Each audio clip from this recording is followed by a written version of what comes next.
Sabia que o Oceano Atlântico está crescendo e o Oceano Pacífico está diminuindo? Fique até o final do vídeo que eu explico. A Terra é formada por camadas internas e externas, que interagem uma com as outras. Essas interações são responsáveis por diversos fenômenos naturais que moldam o planeta. Deixaremos para falar sobre as camadas externas em um outro vídeo, ok? Agora, precisamos entender as camadas internas da Terra, que são a crosta, o manto e o núcleo. Fazendo uma analogia com um ovo cozido, a crosta seria a casca do ovo, o manto a clara e o núcleo a gema. A crosta é a camada mais externa, mais fina, porém a mais dura. Exatamente como a casca do ovo é em relação à clara e à gema. Temos a crosta oceânica, que seria o fundo dos oceanos, e a crosta continental, que é onde nós, os animais e as plantas terrestres, vivemos. O manto é a camada do meio, localizada entre o núcleo e a crosta. É composto por rochas em estado pastoso, que foram derretidas por conta do calor, mas não chegam a ficar em estado líquido. É o que chamamos de magma. Esse magma não fica parado, ele fica em movimento. O magma é sempre quente, mas o núcleo, abaixo dele, é mais quente ainda. Então, o magma que está lá no fundo do manto, próximo ao núcleo, esquenta ainda mais. E ao esquentar, ele sobe em direção à crosta.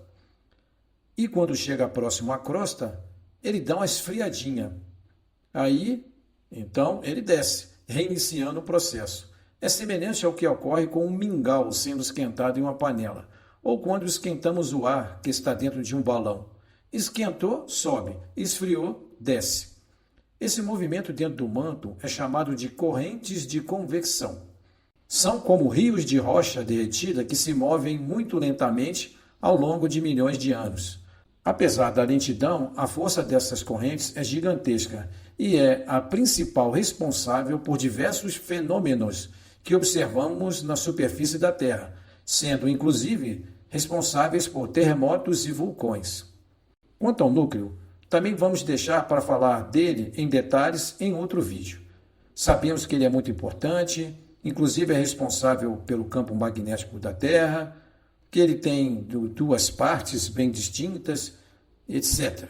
Mas aqui o que precisamos saber é que o núcleo tem temperaturas extremamente altas, comparáveis à temperatura da superfície do Sol, e que o calor dele é o que aquece o magma no manto.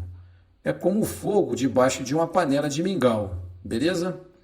Voltando à crosta. A crosta é fragmentada, é dividida em placas.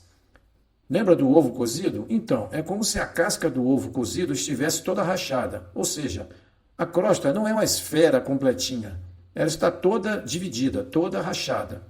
Essas placas são chamadas de placas tectônicas. Há mais ou menos umas 17 dessas placas. E as placas tectônicas ficam meio que boiando em cima do manto. E elas se movimentam, elas não ficam paradinhas, não.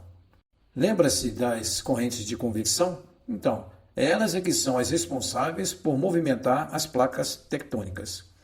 Existem 3 tipos principais de movimento das placas tectônicas: convergente, transformante e divergente. No convergente, as placas se chocam uma contra a outra. Quando isso acontece, uma placa pode mergulhar sobre a outra em um processo chamado de subducção.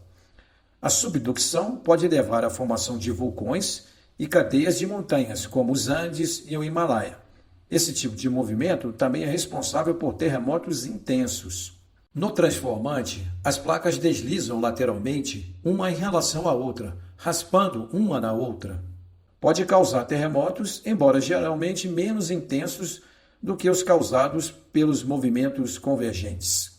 E, por fim, o movimento divergente, em que as placas se afastam uma da outra. Esse movimento permite que o magma do manto suba e forme uma nova crosta terrestre, como se estivesse construindo mais chão. É o que está acontecendo no Oceano Atlântico agora, onde a placa sul-americana está se afastando da placa africana e a placa norte-americana está se afastando da placa eurasiática. Esse afastamento faz com que o Oceano Atlântico fique cada vez maior, diminuindo, por tabela, o tamanho do Oceano Pacífico, entendeu? Se isso continuar assim por milhões de anos, o Pacífico pode praticamente desaparecer. Será? E aí, gostou do vídeo? Então deixe o seu like, se inscreva no canal e compartilhe com seus amigos. E comente aí se você sabia que o Atlântico está aumentando de tamanho. Até a próxima!